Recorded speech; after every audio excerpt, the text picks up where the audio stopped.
the fact that Joel Edmundson is likely, well, he's not going to start the season by the looks of it, unless something really drastically changes. But Kaiden Guhle trying to make his case to make this lineup, even if he just plays, like even if he just plays that 9 games, Dale, like this kid looks like a first rounder. I think it was Shaner that said that. I'm not going to take credit for that one, but we've seen good things from him. He's 6'3", he's over 200 pounds, he's a big kid.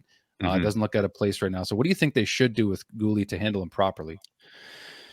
Well, I think they have to look no further than Jesperi to figure out what you need to do with this kid. I know he's been incredible. I know people love him. People want to see him in the NHL. But I am just truly the biggest believer, unless, and I'm not saying he's not elite, but unless you're like I'm talking elite guys that are going to come in, play on your first line, play on your power play. You're like literally 3 to 5 guys that are like elite guys like that. The best thing you can do is send the kid back to junior, let him absolutely dominate, let him play in the World Juniors, and then come back a year stronger a little bit. And a year makes a big difference at that age. Huge difference. Just go and dominate and stay confident. Like, I just don't know if Montreal's team is set up to see this kid come in, play huge minutes, and be successful. Like, I just don't think it's the best thing to do. Look no further than KK to see what happened. And there's plenty of examples of that. So I think you see what you have in the kid. I think you have a tremendous defenseman in the future. Don't rush that. Don't rush that. That is a 10, 15-year defenseman that's on your team.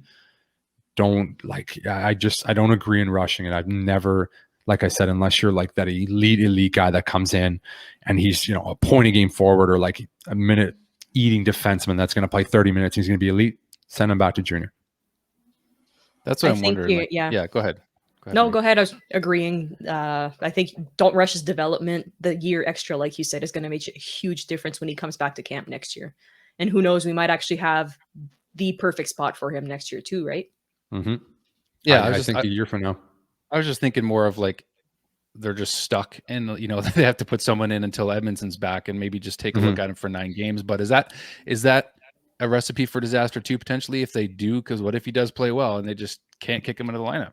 That was literally going to be my next thing. And that's, to me, that is the best situation, because if he goes and he plays 9 games now and he's absolutely lights out and he's like one of the best defensemen on their team every night, then it's easy. You're like, okay, like we have to. He totally forced our hand. But if he comes in and gets a little experience and he plays well and you're like, wow, he could play here, then that's when like, okay, this is an easy decision. I need to send him back to junior. Let the kid develop. This is your future.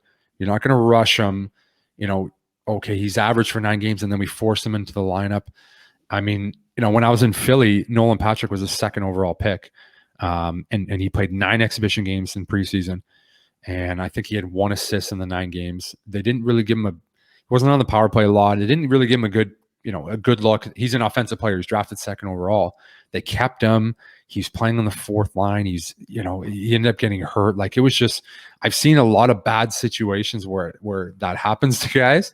And unless they blow your socks off in 9 games and they make the decision easy for you, send the kid back, let him have the year of his life, World Juniors, everything. And then next year you have an absolute stud coming in and you have a spot for him.